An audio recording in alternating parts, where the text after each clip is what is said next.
South ఇండియాలోని అతి తక్కువ ధరలకి రత్నాలనందించే ఏకైక సంస్థ 6JVR. నమస్తే, నేను Keshav. Welcome to Suman TV. అమెరికాలో అధ్యక్షుడిగా పగ్గాలు చేపట్టిన తర్వాత డొనాల్డ్ ట్రంప్ తీసుకుంటున్నటువంటి నిర్ణయాలు ఎంత సంచలనం అవుతున్నాయో అంతే వివాదాస్పదం అవుతున్నాయి.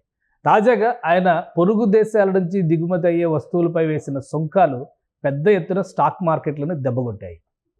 దేశ విదేశాల్లో ఉన్న స్టాక్ మార్కెట్లన్నీ కుప్పకూలుతున్నటువంటి పరిస్థితి ఉంది. మరోవైపు పనామా కాలువ మాదే అంటున్నారు, గల్ఫ్ ఆఫ్ మెక్సికో పేరు మారుస్తామంటున్నారు, గ్రీన్లాండ్ని అమెరికా కొనేస్తుంది అంటున్నారు. ఇందులో వాస్తవాలు ఏంటి? ట్రంప్ ఆశయాలు, ఆలోచనలు అమలుకు సాధ్యమయ్యే విధంగా ఉన్నాయా లేదా? ఈ అంశంపైన విశ్లేషణ చూద్దాం. మనతో పాటు ఆప్తా మాజీ ప్రెసిడెంట్ ఎన్ఆర్ఐ గోపాల్ గూడపాటి గారు అమెరికా నుంచి లైవ్లో జాయిన్ అవుతారు. గోపాల్ గూడపాటి గారు నమస్కారం. నమస్కారం అండి సుమన్ టీవీ ప్రేక్షకులందరూ కూడా. సరే, ఏంటి అధ్యక్షుడిగా బాధ్యతలు తీసుకున్నాక ఎగ్జిక్యూటివ్ ఆర్డర్ల గురించి తెగ చర్చలు జరుగుతున్నాయి, కానీ ఎక్కడ ఏం వెనక్కి తగ్గట్లా. కోర్టులు వ్యతిరేకిస్తున్నాయని, కొన్ని రాష్ట్రాలు వ్యతిరేకిస్తున్నాయి, కోర్టులు స్టే ఆర్డర్లు ఇస్తున్నాయి. అయినా కానీ తనదైన శైలిలో ఆయన దూసుకుపోతున్నారు. ఇప్పుడు కెనడాలో కానీ మెక్సికోకి సంబంధించి చైనా ఉత్పత్తులపైన వరుసగా దిగుమతి సుంకాల పర్సంటేజ్లు పెంచుతూ ఒక నిర్ణయం తీసుకున్నారు. మొత్తం ఎకానమీని ఎఫెక్ట్ చేస్తుంది ఇది అని అంటున్నారు. సో ఏంటి తాజా పరిస్థితి అక్కడ? ఈరోజు ఆయన ట్రంప్ ఇచ్చిన స్టేట్మెంట్లో ఈ తారీఫ్లు అమలయ్యేటప్పుడు కొంత పెయిన్ ఉంటుంది, Americans will feel some pain అని చెప్పి ఒక స్టేట్మెంట్ కూడా ఇచ్చాడు ఆయన. అంటే కొంత ఒడిదుడుకులు ఉన్నా కానీ నేను చేయాల్సింది నేను చేస్తాను అని ఆయన ఎన్నికల్లో ఏమైతే ప్రమాణాలు చేశారో, ఏమైతే ప్రామిస్లు చేశారో అవన్నీ కూడా చేయటానికి ఏమాత్రం వెనకాడదు ఎక్కడ కూడా. ఇప్పుడు మొన్న బర్త్ రేట్ అని చెప్పి అందరిని ఒకసారి ఉలిక్కిపడేట్ చేశాడు ఆయన. దాని మీద రాజ్యాంగ సవరణకు కూడా వెనకాడిన పరిస్థితిలో ఉన్నాడు ఆయన. సుప్రీంకోర్టులు కేవలం సుప్రీంకోర్టు మాత్రమే ఆపగలదు ఇప్పుడు ఉన్న పరిస్థితుల్లో ఆయన, లేదా దానివల్ల మాత్రమే ఏదైనా ముందు జరిగే అవకాశం ఉంది ఇప్పుడు. అట్లాగే ఇప్పుడు టారిఫ్లు కూడా మిగతా ఇప్పుడు ఉన్న అమెరికాలో ఉన్న ప్రజల మీద ఏదైతే అంటే విదేశీయుల మీద అనుకోండి, వారి మీద ఎలాంటి తీసుకున్నారో అలా అంతే రకమైనటువంటి చర్యలు ఇప్పుడు కొన్ని దేశాల పైన తీసుకుంటున్నారు. ఇది ఉదాహరణకి ఈ టారిఫ్ ప్రోగ్రామ్స్ ముందుగానే చెప్పాడు ఆయన ఇది చేస్తానని. సో చెప్పింది మాత్రం అమలు పరచడానికి విశ్వ ప్రయత్నాలు చేస్తున్నాడు ఆయన, దాంట్లో డౌట్ లేదు. ఇక వెనకాడే ప్రసక్తి లేదని చెప్పి చాలా స్పష్టంగా చెప్పారు. కెనడా అటుపక్కన మెక్సికో రెండు అమెరికాకి చాలా దగ్గరగా ఉండేటువంటి దేశాలు. 25% సుంకాలు విధించడం ఆల్రెడీ కెనడా రియాక్షన్ ఇచ్చింది. కెనడా మెక్సికో ఇవన్నీ కూడా ఈ ఉత్తర అమెరికా ఖండంలో ఇవి ప్రత్యేకించి బార్డర్స్. అమెరికాకున్న రెండు బార్డర్లు, ఒకటి మెక్సికో, రెండోది కెనడా. సో కెనడా ఇప్పుడు దాకా ఎటువంటి ఇబ్బందులు లేకుండా అమెరికాతో ప్రయాణం చేస్తూ వచ్చింది. మెక్సికోకి కొంత ఈ బార్డర్ సమస్య కొంత, అలాగే ఇమ్మిగ్రేషన్ అక్కడి నుంచి వచ్చేవాళ్ళు ఎక్కువగా ఇక్కడికి వస్తున్నారు కాబట్టి గోడ కడతాను అని చెప్పి ఇంతకుముందు కూడా అన్నాడు ఆయన. కొంత సఫలీకృతం అయ్యారు దాని మీద. సో ముఖ్యంగా ఈ మెక్సికో నుంచి వచ్చే వాళ్ళని వెనక్కి పంపించడం అనేది అతని ఒక ఎన్నికల హామీ. ఇప్పుడు కెనడాని ఎందుకు ఉన్నట్టుండి దాని మీద పడ్డారు అనేది మనకి పోన్ తెలుస్తుంది. ఒక టైంలో అటువైపు రియాక్షన్ కూడా చాలా స్ట్రాంగ్ గా ఉంది. మళ్ళీ 51st స్టేట్ కింద అమెరికాలో కలిసిపోమంటున్నారు. అవును, అదే దాన్ని కలుపుతాను, మెక్సికోని కలుపుతాను, ఎవరు దొరికితే వాళ్ళని కలిపేస్తాను అని అందరితోని గట్టిగానే పెట్టుకుంటున్నాడు ఆయన. బట్ ఎన్నికలప్పుడు చెప్పింది అదే. అప్పుడు అందరూ రాజకీయ నాయకులు బోర్డు అని ప్రామిసులు చేస్తుంటారు, ఏముందో ఇది ఎట్లాంటి అని కొంచెం లైట్ తీసుకుంటున్నారు. అదే గట్టిగా ఈయన ఏం చేయాలనుకుంటున్నాడో అది మాత్రం చేస్తున్నారండి, దాంట్లో ఎటువంటి సందేహం లేదు. ఇకపోతే ఇప్పుడు ఈ రోజున మనం చూస్తే మెక్సికో, కెనడాతో పాటుగా ఈ రెండు దేశాలు అంటే అమెరికాతో పోలిస్తే సర్దుగేటువంటి దేశాలు కాదు కాబట్టి వాళ్ళు ఏదో వార్నింగ్లు ఇస్తారు. మెక్సికో ప్రధానమంత్రి అయితే ఆమె మంగళవారం చెప్తాను నేనేం చేస్తాను ఏంటో, నా దగ్గర ప్లాన్ బి ఉందని కూడా అంటున్నాడు. ఆ ప్లాన్ బి ఏంటనేది మంగళవారం కానీ తెలియదు మనకి. అట్లాగే చైనా వచ్చేసి వరల్డ్ ట్రేడ్ ఆర్గనైజేషన్ తో కంప్లైంట్ చేస్తాను, నేను అంత ఈజీగా వదిలిపెట్టను అని వాళ్ళే అంటున్నారు. ఇక్కడ అమెరికా చైనాకి మధ్యలో ఏ దేశాల మధ్యలో లేనటువంటి బ్రహ్మాండమైనటువంటి వాణిజ్య సంబంధాలు అయితే ఉన్నాయి. అవి ఎలా మలుపు తిరుగుతాయి, దాని వలన అమెరికాకి వచ్చే ప్రమాదం ఏంటి అనేది ఆయన ఆల్రెడీ ఒక మాట అనేసాడు ఆయన. దీనివలన Americans will feel some pain, కొంత బాధ అనేది ఉంటుంది అని. అంటే ఏం జరుగుతుంది అనేది తెలియదు. ఓకే. దిగుమతులు ఆగిపోతాయా అంటే అమెరికా ఎక్కువగా ఆధారపడేది చైనా మీదే అన్ని రకాలుగా కూడా. సో దానివల్ల ఆగిపోతే ఎటువంటి నష్టాలు ఉన్నాయి, ఎటువంటి కష్టాలు ఉన్నాయి అనేది రాబోయే కాలంలో తెలుస్తుంది. అంటే ఇవి వెంటనే రాత్రి స్టాక్ మార్కెట్ లాగా ఇంపాక్ట్ చూపించకపోవచ్చు. కాకపోతే ఈ సరుకులు రవాణా ఇవి నెలల తరబడి జరుగుతుంటాయి కాబట్టి ఎప్పుడో మొదలైన సరుకులు ఈ పాటికి వస్తుంటాయి.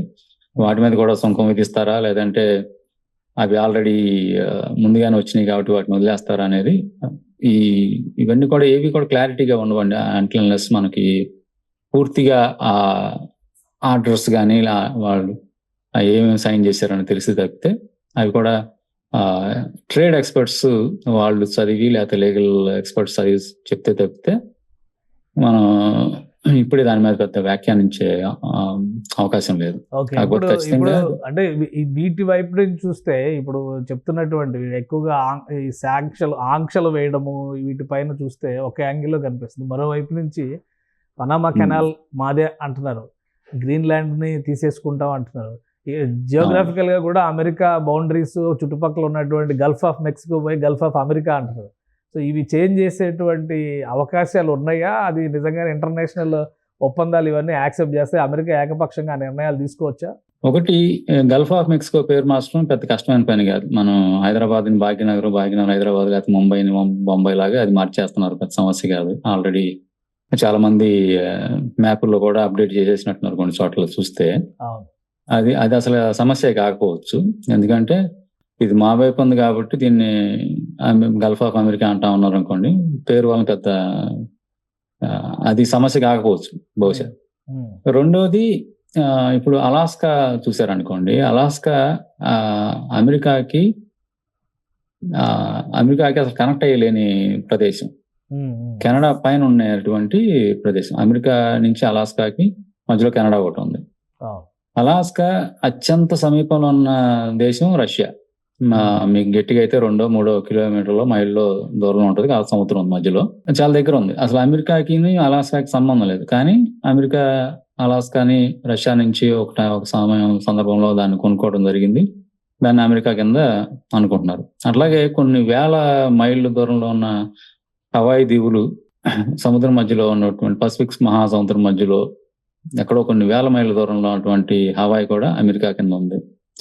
అట్లాగే పోర్టోరికో అని చెప్పేసి ఇంకోటి మీకు ఈస్ట్ లో చూస్తే అట్లాంటిక్ మహాసముద్రంలో, అది కూడా కొన్ని 100 మైళ్ళ దూరంలో ఎక్కడో ఒక చిన్నపాటి దీవులు అయ్యి, ఇవన్నీ కూడా అమెరికా కిందే ఉన్నాయి. ఇప్పుడు హవాయిని ఒక రాష్ట్రం అన్నారు, అలాగే అలాస్కాని కూడా ఒక రాష్ట్రం కింద చూశారు. సో అలాగే ఇప్పుడు ఈ ప్రపంచంలో ఎక్కడున్నా సంబంధం లేదు, దాన్ని అమెరికా కిందకి, అమెరికా ఇంకొక రాష్ట్రం కిందకి వాళ్ళందరూ ఒప్పుకుంటే, ఒకవేళ వీళ్ళు ఏమైనా దాడి చేసి దాన్ని తీసుకోగలిగితే అది కూడా చేయించామో తెలియదు. ఇంతవరకు అటువంటి సందర్భాలు ఎప్పుడు లేవు. ఈవెన్ ఇప్పుడు టెక్సాస్ కూడా చూస్తే, ఇప్పుడు నేను ఉన్నటువంటి టెక్సాస్ కూడా చూస్తే ఒకప్పుడు మెక్సికోలో భాగమే అది.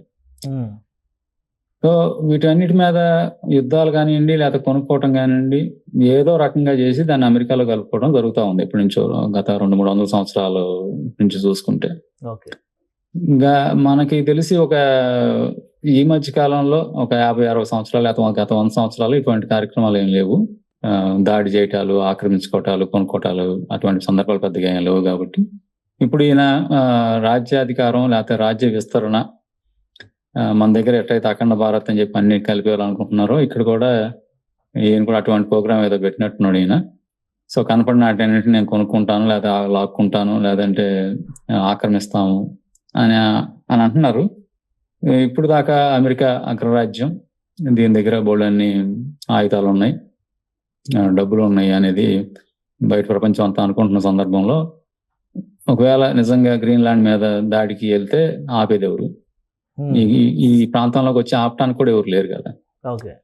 ఇప్పుడు ఎటువంటి మిగతా దేశాలకి ఎటువంటి కనెక్షన్ లేదు వాటికి, అది ఎక్కడో పైన ఎడో ఉంటుంది.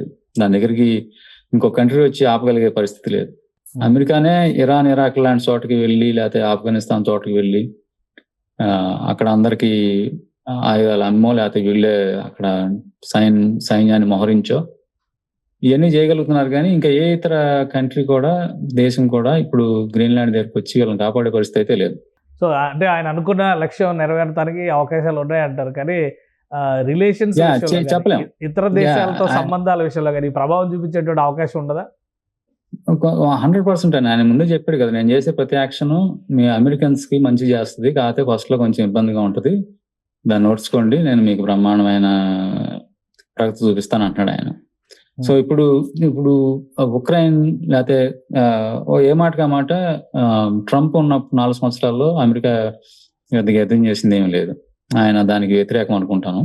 అలా ఇప్పుడు తర్వాత కొన్ని వేల బిలియన్ డాలర్లు, లక్షల బిలియన్ డాలర్లు ఈ యుద్ధాల కోసం పెడతానే ఉన్నారు అమెరికన్స్.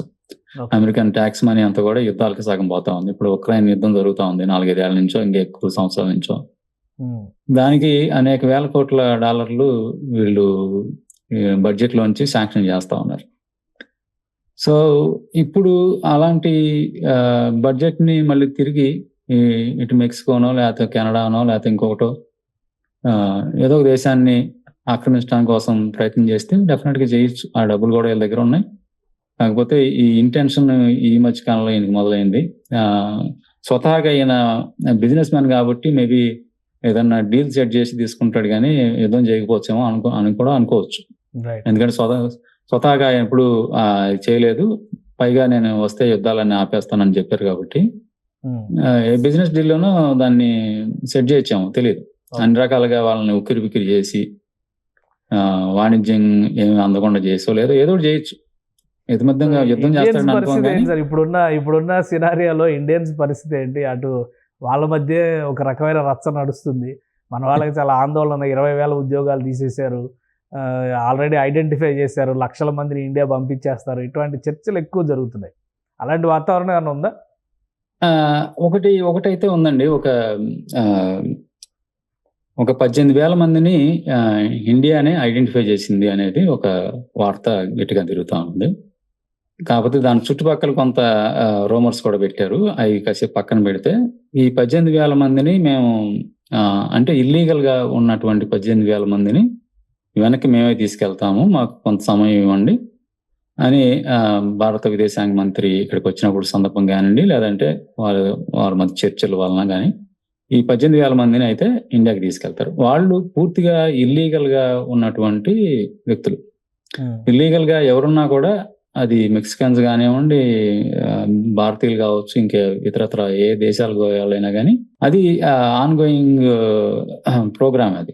కాకపోతే చాలా గట్టిగా చెప్తున్నాడు, ఊరినే తాటక చప్పులు కాదు, నిజమైన చర్యలు కూడా జరుగుతున్నాయి. కాబట్టి ఖచ్చితంగా ఈ 18,000 మందిని ఐడెంటిఫై చేసిన వాళ్ళని తీసుకెళ్తారు. లేదా ఈ 18,000 మందిని ఆల్రెడీ అమెరికానే ఐడెంటిఫై చేసి మనకున్న కాస్త కోస్తా స్నేహ సంబంధాలు అనుకోండి, లేకపోతే మన మీడియాలో వచ్చే హైపుల వలన కానివ్వండి, అమెరికాకి ఇండియాకి బ్రహ్మాండ సంబంధాలు ఉన్నాయి అంటున్నారు. కాబట్టి అందులో గతంలో మోడీ గారు వచ్చినప్పుడు కూడా ట్రంప్ ఆయన ఇద్దరు చేయి కలుపుకుని తిరిగారు, భుజాల మధ్య చేతులు వేసుకుని. 4 ఏళ్ళ తర్వాత విషయం ఇప్పుడు. కాకపోతే కొంత వెసులుబాట్లు రాగా ఈ మనల్ని తీసుకెళ్లిపోయి జైల్లో పెట్టి అటువంటి కార్యక్రమాలు చేయకుండా 18,000 ఐడెంటిఫై చేశారు. కాబట్టి వాళ్ళని ఖచ్చితంగా డిపోర్ట్ చేయటానికి సిద్ధంగానే ఉన్నారు 2 ప్రభుత్వాలు కూడా. కాకపోతే ఇక్కడ ఉన్న న్యూస్ ఏంటంటే వాళ్ళని ఎవరు డిపోర్ట్ చేయాలి, ఎవరికిస్తే వాళ్ళు ఆ ఖర్చులు వాళ్ళు పెట్టుకోవాలి కదా, మాకెందుకు ఈ ఖర్చులు అని అమెరికా అనుకోవచ్చు, పంపించండి లేకపోతే మానేసేయండి అని చెప్పి ఇండియా కూడా అనుకోవచ్చు. అది వేరే విషయం. కానీ ఇల్లీగల్ గా ఉన్న 18,000 మందిని ఐడెంటిఫై చేసిన వాళ్ళని, ఇంకా అలాంటి వాళ్ళు కొన్ని వేల మంది కూడా ఉండొచ్చు. ఇల్లీగల్ గా ఉన్న వాళ్ళకి ఎవరు ఉద్యోగాల విషయంలో కూడా చెప్తున్నారు, 20,000 ఉద్యోగాలు తీసేశారు అంటున్నారు. నిజమేనా? దానికి దీనికి ఎటువంటి సంబంధం లేదండి, అది ఎక్కడ కూడా ఉన్నది కాదు. ఉద్యోగాలు జనరల్ గా ప్రతి కంపెనీలోనూ లే ఆఫ్స్ అనేవి జరుగుతుంటాయి. దానికి దీనికి ఏ విధమైన సంబంధం లేదు. మీరు చెప్పిన 18,000 అయితే వాళ్ళు ఇల్లీగల్ గా ఉన్నోళ్ళు, వాళ్ళని 100% ఈ రోజు కాకపోతే రేపైనా డిపోర్ట్ చేస్తారు. అది అమెరికా చేస్తుందా లేకపోతే ఇండియా తీసుకెళ్తుందా అనేది అది వేరే ప్రశ్న. అది రైట్. ఇంకా మరి దేశంలో కూడా చాలా మంది చదువుకోవాలి, అమెరికాలో వెళ్ళాలి అనేటువంటి ఆలోచనలు కానీ ఆ కోరికను కానీ చంపేస్తున్నటువంటి పాలసీలు అక్కడ రెడీ అవుతున్నాయి అనేటువంటి అభిప్రాయం వస్తుంది. ఇప్పుడు విద్యార్థుల వీసా మీద వెళ్ళేటువంటి వాళ్ళకి నిబంధనలు మరింత కఠినం అవుతున్నాయా అమెరికా వెళ్ళాలంటే? నిబంధనలు ఎప్పటి నుంచో ఉన్నాయండి. నేను లాస్ట్ టైం హైదరాబాద్ వచ్చినప్పుడు కూడా ఇదే చెప్పాను నేను సుమన్ టీవీలో. అవాస్తవాలు ఎక్కువగా తిరుగుతున్నాయి. టీఆర్పీ రేటింగ్ కోసం కానివ్వండి, ఇంకోటి కానివ్వండి. నిబంధనలు అయితే ఎప్పుడు అయ్యే ఉన్నాయి. ఇప్పుడు మీరు రోడ్డు మీద మీరు 70 కిలోమీటర్లు స్పీడ్ లిమిట్ ఉంటే మీరు 100 పోయారు అనుకోండి, 10 మందిని పట్టుకోపోవచ్చు, 11 మంది పట్టుకుంటారు. లేదా పోలీసు వాడు అక్కడికి రోడ్డు మీదకి వచ్చినప్పుడే అవి అమలు అవుతాయి అనుకుందాం కాసేపు.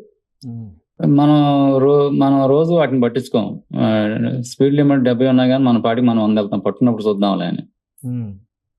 సో ఈసారి ఏమైందంటే అవే నిబంధనలు ఎప్పటి నుంచో ఉన్నాయి. మెయిన్గా ఇక్కడ స్టూడెంట్స్ సమస్యకి వస్తే, స్టూడెంట్స్ అమెరికా వచ్చే ముందు ఏం చెప్తారు, ఇక్కడ 4 ఏళ్ళకి లేకపోతే 2 ఏళ్ళకి సంవత్సరానికి మేము చదువుకోవడానికి వస్తున్నాం, ఈ ఖర్చులన్నీ ఉండటానికి, తినటానికి, కాలేజ్ ఫీజులకి అన్నిటికీ కలిపి మా దగ్గర ఇన్ని $1,000 మా దగ్గర ఉన్నాయి.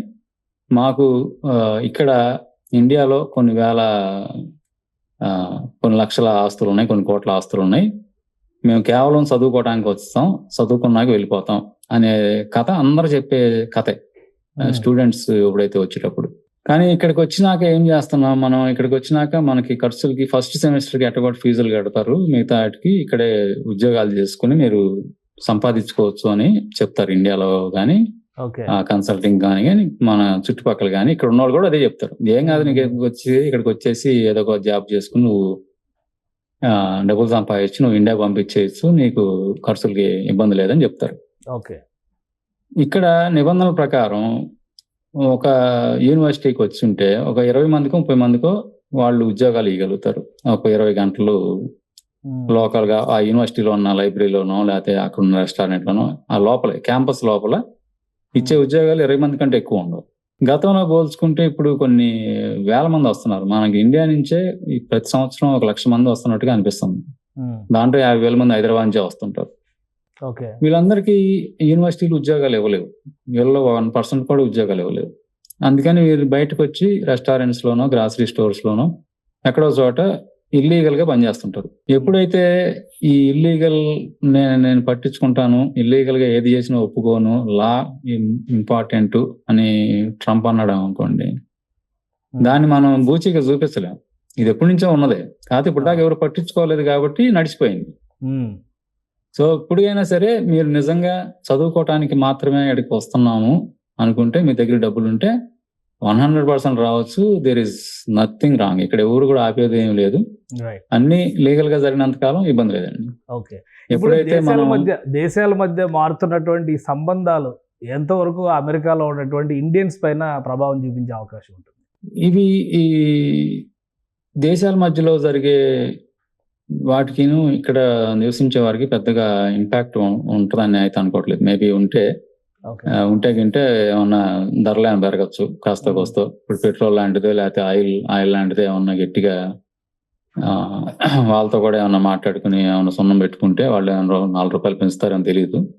అట్లా కాస్త కోస్తో కొంత ఖర్చు పెరగచ్చేమో. ఈ లోపల ఆయన ఏమంటున్నాడు, మీకు ట్యాక్సీలు లేకుండా చేస్తాను, ఇంకోటి చేస్తాను అంటున్నాడు.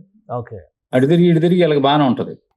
ఇప్పుడు దాంతో పాటుగా ఇల్లీగల్ వాళ్ళందరినీ మేము బయటికి పంపించేస్తాం అన్నప్పుడు అది ఇంకో రకమైన సమస్య. ఏంటంటే ఇక్కడ చిన్నపాటి పనులు చేసేవాళ్ళు ఎవరైతే ఉంటారో వాళ్ళందరూ కూడా మెజారిటీ, అందరాన్ని కూడా అనటానికి లేదు, మెజారిటీ వారికి ఏ విధమైన చదువు లేకపోవటం వలన, లేదంటే లీగల్ గా ఇక్కడ స్టేటస్ లేకపోవటం వలన ఈ గడ్డి కోయటం, లేకపోతే చెట్లు పెంచడం, లేకపోతే ఇట్లాంటి కొన్ని చిన్న పనులు ఉంటాయి కదా, అవన్నీ కూడా వాళ్ళు చేస్తుంటారు. ఇప్పుడు వాళ్ళు లేకపోతే ఎవరు చేస్తారు అనేది ఒక సమస్య. దానికి ప్రొఫెషనల్స్ పెట్టుకుంటే ఇక్కడ $10 ఏది కాస్త అది $100 అవుద్దాము. అలాంటి కొన్ని చిన్న సమస్యలు అయితే ఉంటాయి, కానీ భారీగా సమస్యలు అయితే పెద్దగా ఏమి ఊహించడానికి లేదు. అమెరికాకి చైనాకి తగాదైనా, అమెరికాకి ఇండియాకి తేడాలు వచ్చినా కానీ ఇక్కడున్న లీగల్ గా అనేది ఒక మనం గుర్తుపెట్టుకోవాల్సిన అంశం అండి. లీగల్ గా ఉన్నంత కాలం ఎవరికి ఎటువంటి ఇబ్బంది అయితే లేదు. అంటే ఈ మేజర్ గా ఆర్థిక పరమైనటువంటి అంశాలే ఇందులో ప్రభావం చూపించే ఉంటాయి అంటారు. అవును. ఇప్పుడంతా అలాగే కనిపిస్తుంది. ఎందుకంటే వాణిజ్యపరమైనటువంటి సంబంధాలు దెబ్బతింటున్నాయి. ఇప్పుడు చైనా నుంచి దిగుమతి చేసుకునే ఈ ప్రతి వస్తువు ఆగిపోయిందనుకోండి. ఇప్పటికిప్పుడు ఇక్కడ ఉత్పత్తి చేసేటువంటి సామర్థ్యం అయితే లేదు. అటువంటి ఫెసిలిటీస్ లేవు ఫస్ట్ ఆఫ్ ఆల్. రైట్. ఇక్కడ చాలా తక్కువ ఉత్పత్తి అవి చాలా తక్కువున్నాయి. ఎక్కువగా చైనా నుంచి ఇంపోర్ట్ చేసుకుంటున్నారు. పక్కన మెక్సికో నుంచి ఇంపోర్ట్ చేసుకుంటున్నారు. ఇంపోర్ట్ల మీదే ఎక్కువగా నడుస్తుంది కాబట్టి అవి ఒకవేళ ఆగిపోతే ఏంటి పరిస్థితి అనేది. రైట్. కాకపోతే ఒక చోట నుంచి కాకపోతే ఇంకో చోట నుంచి తెచ్చుకుంటారు. ఈ ఒడిదుడుకులు కొంతకాలం ఉంటే ఉండొచ్చేమో. సో ఇదంతా మీడియాలో వచ్చే ఆందోళనగానే ఎక్కువ కనిపిస్తుంది, కానీ భారతీయులకు మాత్రం ఎలాంటి ఇబ్బంది రాదంటారా? మీడియాలోనే కొంచెం ఎక్కువ ఉందండి. ఎందుకంటే ఇక్కడ లీగల్ గా ఉన్నంతకాలం ఎవరికి ఇబ్బంది లేదండి. మెజారిటీ ఆఫ్ ఇండియన్స్ లీగల్ గా ఉన్నారు. ఇక్కడ ఉన్న లీగల్ గా ఎక్కువ మంది ఎవరు ఉన్నారంటే ఇండియన్స్ ఉన్నారు. వాళ్ళందరూ చక్కగా ట్యాక్సులు కడుతున్నారు. ఇక్కడ అమెరికన్ సిస్టమ్ గౌరవిస్తున్నారు. ఏ రకంగా కూడా ఏమి క్రైమ్ రేట్ కూడా ఎక్కువ ఏం లేదండి మన దగ్గర. ఇండియన్స్ ట్యాక్స్ ఫ్రీ అమెరికా అనేది సాధ్యం అవుతుందా? ఇన్కమ్ ట్యాక్స్ ఫ్రీ అమెరికా అని ఇప్పుడు ఇన్ని రకాల ఒత్తిళ్లు ఉన్నప్పుడు సో ఆ రిలాక్సేషన్ అనేది ఇవ్వడానికి పాసిబిలిటీ ఉందా? కాన్స్టిట్యూషన్ ప్రకారం ఇప్పుడు ఆయన ఎగ్జిక్యూటివ్ ఆర్డర్ ఇవ్వగానే కొన్ని రాష్ట్రాలు వ్యతిరేకిస్తున్నాయి, సుప్రీంకోర్టులకి కోర్టులకు వెళ్ళేటువంటి పరిస్థితి ఉంటుంది. ఇక్కడ అమెరికాలో ఉన్నటువంటి గమ్మత్ ఏంటంటే ఎంత ప్రెసిడెంట్ అయినా కానీ ఆయనకి చెక్స్ అండ్ బ్యాలెన్సెస్ చాలా ఉన్నాయి. అలాగే 50 రాష్ట్రాలు ఉన్నాయి. ఈ రాష్ట్రాలన్నిటికీ రకరకాల కోర్టులు ఉన్నాయి. కొన్ని చోట్ల అవునంటారు, కొన్ని చోట్ల కాదంటారు, నడుస్తుంటాయి. అట్లాగే ఇప్పుడు టెక్సాస్ లో చూసారనుకోండి, ఇక్కడ ఇన్కమ్ ట్యాక్స్ లేదు. మామూలుగానే ఇక్కడ ఇన్కమ్ ట్యాక్స్ లేదు, స్టేట్ ట్యాక్స్ లేదు, కానీ ఫెడరల్ ట్యాక్స్ ఉంటది. మేము కొన్ని స్టేట్ లో అది ఉంటది, కొన్నిట్లో ఇది ఉండదు. రకరకాలైన ట్యాక్స్ సిస్టమ్స్ ఇక్కడ ఉన్నాయి. సో దాని గురించి పెద్ద ప్రాబ్లం లేదు. IRS అనేది ఒకటి ఇంటర్నల్ రెవెన్యూ సర్వీస్ ఉంది. సో వాళ్ళు ఈ ట్యాక్స్ కలెక్ట్ చేస్తుంటారు, ఫెడరల్ ట్యాక్స్ అంతా కూడా. అక్కడ మొత్తంలో ఇప్పుడు టెక్సాస్ లో స్టేట్ ఇన్కమ్ ట్యాక్స్ ఎట్లా లేదో మొత్తం తీసేయడం అనుకో, తీసేయచ్చు. అడ్డంకులు వచ్చే అవకాశం అయితే లేదు, దాని తీసేయాలనుకుంటే తీసేయచ్చు. అది అందరికీ లాభమే కదా, ఎవరు అడ్డం పడరేమో. పోతే ఇన్కమ్ ట్యాక్స్ రద్దు చేయటం వలన వచ్చే నష్టాన్ని ఆయన టారిఫ్తో నేను పూడుస్తాను కదా, మీకేంటి ఇబ్బంది అంటాడు ఆయన. సో ప్రధానికి ఆయన దగ్గర ప్రధానికి ఒక ఆన్సర్ ఉంది కాబట్టి ఇప్పుడు ఏం చేసినా అడిగేవాడైతే ప్రస్తుతానికి లేరు. సుప్రీంకోర్టులు అడ్డం పడినా వాళ్ళని కూడా మేనేజ్ చేస్తే చేయగలని కూడా ఏం లేదు. కానీ కొంతలో కొంత నయం అవి అంత ఈజీగా మేనేజ్ చేసేటువంటి అంశాలు కాదు.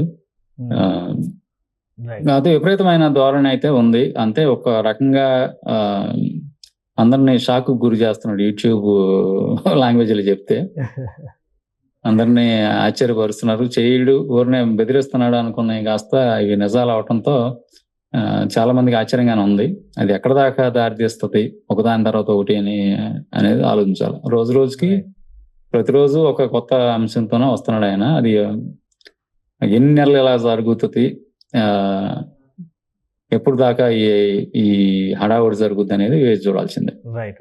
థ్యాంక్ యూ గోపాల్ గారు, మీ అభిప్రాయాన్ని తెలియజేసినందుకు. టెక్సాస్ నుంచి లైవ్లోకి వచ్చి ఇది అమెరికాలో ట్రంప్ తీసుకుంటున్నటువంటి నిర్ణయాలు ఖచ్చితంగా ఆయన ఎన్నికల హామీల అమల్లో భాగంగానే తీసుకుంటున్నారని గోపాల్ గారు వివరిస్తున్నారు. మరోవైపు నుంచి ఇతర దేశాల నుంచి వస్తున్నటువంటి ఒత్తిడుల నేపథ్యంలో ఈ సంచలన నిర్ణయాలు ఎంతకాలం కొనసాగుతాయి అనేది కూడా కొంత సస్పెన్స్ వాతావరణాన్ని సృష్టిస్తుంది. ఇక భారతీయులకు సంబంధించి లీగల్ ఇమ్మిగ్రేషన్లో భారతీయులకి ఎలాంటి ఇబ్బంది లేదు. 18,000 మందికి సంబంధించి మాత్రం ఒక డేటా ఇప్పటికే రెడీ అయింది. ఇల్లీగల్గా ఎంటర్ అయిన వాళ్ళ జాబితా కింద దీన్ని పరిగణిస్తున్నారు. ఒకవేళ పంపించే అవకాశం ఉంటే కనుక వారిని భారతదేశం తీసుకెళ్లేటువంటి ఏర్పాట్లు చేయొచ్చు, లేదా అమెరికానే వాళ్ళని డిపోర్ట్ చేసేటువంటి ఏర్పాట్లు చేసే అవకాశాలు ఉన్నాయని ఆయన వివరిస్తున్నారు. ఇది స్పెషల్ డిస్కషన్. Keep watching.